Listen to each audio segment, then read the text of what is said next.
Это что скажешь, кто это передает?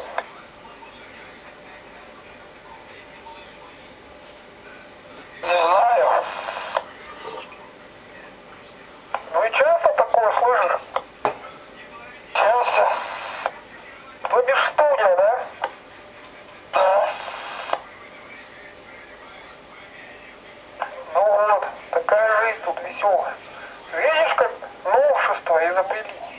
Глядишь, еще что-нибудь в следующем году изобретут.